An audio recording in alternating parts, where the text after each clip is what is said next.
അസ്സലാമലൈക്കും. എൻ്റെ സനുവേ, ഈ വന്നിരുന്ന് കുഞ്ഞുങ്ങളെ ചീത്ത വിളിക്കേണ്ട കാര്യമുണ്ടോ സനു? എന്തുവാ ഫിജോ ചേച്ചിയുടെ മോളെ നീ പറയുന്ന? ആ കൊച്ചിന് 10-21 വയസ്സല്ലേ ഉള്ളു. ഏതെങ്കിലും കുഞ്ഞുങ്ങളെ തള്ളമാരി വിൽക്കൂടി സനു? നീ വിറ്റിട്ടുണ്ടോ നിൻ്റെ മോളെ? അന്നേരം അവരും വിറ്റ് കാണും. അത്രയ്ക്കേ ഉള്ളൂ. ഞങ്ങളെ കണക്കുള്ളവർ കാണുന്നവർക്ക് പറയാനുള്ള മറുപടി അതേ ഉള്ളൂ. എന്തായാലും ഒരു തള്ളമാരും ഒരു കുഞ്ഞുങ്ങളെയും വിൽക്കത്തില്ല. നീ അത്രയ്ക്കും വൃത്തികെട്ട ഭാഷകളാണ് നീ പറഞ്ഞത് അല്ലേ? അതൊന്ന് നീ ചിന്തിച്ച് നോക്കിക്കേ. നിനക്കൊരു മോളില്ലേ 16 വയസ്സുള്ള? പക്ഷേ നീ ആ കുഞ്ഞിൽ നിന്ന് നീ അനുഭവിക്കും. എങ്ങനെയാണെന്നറിയാവോ? നീ പുഴുത്ത് കടന്നാൽ പോലും ആ പെണ്ണ് തിരിഞ്ഞു നോക്കത്തില്ല, നിൻ്റെ മോളെന്ന് പറയുന്ന വ്യക്തി. എന്ന് പറഞ്ഞാൽ നീ കാണിക്കുന്ന അപരാധങ്ങൾ വിളിക്കുന്നതും നീ കാണിക്കുന്ന തെറ്റുകളൊക്കെ ആ കൊച്ച് കണ്ടുകൊണ്ടിരിക്കുക. നീ ഇനി എത്ര ആ കൊച്ച് പഠിക്കാൻ വേണ്ടി നിനക്ക് സപ്പോർട്ട് നിൽക്കുമായിരിക്കും. അത് പഠിച്ച് അതിൻ്റെ ഒരു രീതിയിൽ പോകുമ്പോഴേ നീ പുഴുത്ത് കടന്നാൽ പോലും നിന്നെ നോക്കത്തില്ല. നീ വന്നിരുന്ന് ഇങ്ങനെ അനാവശ്യം പറയുന്നതിന് നിൻ്റെ വായിക്ക് മാറാരോഗം തരും, പെൺകുഞ്ഞുങ്ങളെ പറയുന്നത് കൊണ്ട്. നീ തനുജയുടെ മോള് ഡ്രസ്സ് ഇടുമ്പോൾ നീ പറയുമായിരുന്നല്ലോ, ആ കൊച്ചിൻ്റെ ഡ്രസ്സിന് നീ എന്തൊക്കെ പറഞ്ഞിട്ടുണ്ട്. ഇന്നലെ നീ വന്നിരുന്ന് ലൈവ് ചെയ്തപ്പോഴേ നിൻ്റെ നൈറ്റ് ഇറങ്ങിക്കിടന്നപ്പോൾ നിൻ്റെ എല്ലാം കാണാമായിരുന്നല്ലോ. അത് നീ എടുത്തു വെച്ച് നോക്കണം.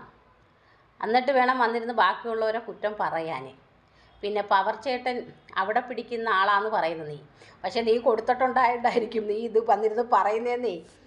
ബുദ്ധിയുള്ളവർക്ക് മനസ്സിലാക്കാം, അല്ലാത്തവർക്ക് മനസ്സിലാവത്തില്ല. നിന്നെ കണക്കുള്ളവർക്ക് മനസ്സിലാവത്തില്ല. നീ വന്നിരുന്ന് പറയുന്നില്ല അയാൾ അവിടെ പിടിക്കുന്നവനാ ഇവിടെ പിടിക്കുന്നവനാന്നൊക്കെ നീ വന്നിരുന്ന് പറയുന്നത്. പക്ഷേ ആ ചേട്ടനെ നീ അന്നേരം കൊടുത്തു കാണും. ഞാനതേ പറയത്തുള്ളൂ. ആ ചേട്ടനിക്ക് കല്യാണം കഴിഞ്ഞ് മക്കളുണ്ട്, മക്കളും ഉണ്ട് അല്ലേ? മക്കളെന്ന് പറഞ്ഞാൽ മോൻ്റെ മക്കൾ, ചെറുമക്കളുള്ളൊരു വ്യക്തിയെ നീ വന്നിരുന്ന് ഇങ്ങനെ പറയണമെങ്കിലേ നീ ആളാരട്ടെ, നീ ലോക തരികിടയാന്ന് എല്ലാവർക്കും മനസ്സിലാവും. നീ നിൻ്റെ വോയിസുകൾ പുറത്ത് വിടുന്നില്ലേ, കാശുകൾ ചോദിക്കുന്നത്? ആരെങ്കിലും ഒന്ന് വിളിച്ച് ചിരിച്ച് കാണിച്ചെന്ന് പറയുമ്പോഴേ അവരോട് കാശ് ചോദിക്കുമ്പോൾ ഓർക്കണം, ചിലപ്പോൾ അവരുമായിട്ട് തെറ്റുമ്പോൾ ഇതൊക്കെ വരുമെന്നേ ചിന്തിച്ചിട്ട് വേണം.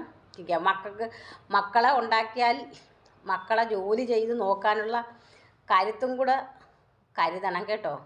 അല്ലാതെ നാട്ടുകാരെ ഇന്ന് ഫീസ് അടയ്ക്കാനും നിൻ്റെ മോൾക്ക് അവിടെ കൊടുക്കാനും വാടക കൊടുക്കാനൊന്നും ഇല്ലയെന്നും പറഞ്ഞ് നടക്കരുത്. ഞങ്ങളൊക്കെ പഠിച്ചിട്ടുള്ള അങ്ങനെ സ്ത്രീയെ വന്നിരുന്ന് വേണ്ടാത്ത അനാവശ്യങ്ങൾ കൊച്ചുങ്ങളെ പറയുക. നീ നിൻ്റെ മോളെ ചെയ്തിട്ടുണ്ട്, അങ്ങനെ കാണിച്ചിട്ടുണ്ടെങ്കിൽ അവരും അത് ചെയ്തിട്ടുണ്ടായിരിക്കാം. നീ ചെയ്തിട്ടില്ലെങ്കിൽ അവരും ചെയ്തിട്ടില്ല. നിനക്ക് കമൻ്റ് ഇടുന്നവരോട് ഞാൻ പറയുക, ഒരു ആൻസി അഞ്ചൽ, സുനിൽകുമാർ, സ്ത്രീതിലകം, എൻ്റെ സ്ത്രീയെ പുരുഷ, ഈ സ്ത്രീയെ സപ്പോർട്ട് ചെയ്യുമ്പോഴേ ഒന്ന് പറഞ്ഞു കൊടുക്കുക. നിങ്ങൾ മക്കളെ പറയാതെ നിങ്ങൾ കള്ളന്മാരെ പറയാൻ, അല്ലാതെ വന്നിരുന്ന ഈ കുഞ്ഞുങ്ങളെ പറയുന്നതല്ല നല്ലത് കേട്ടോ. സ്ത്രീയെ, എനിക്ക് ഇത്രയേ ഉള്ളൂ പറയാൻ.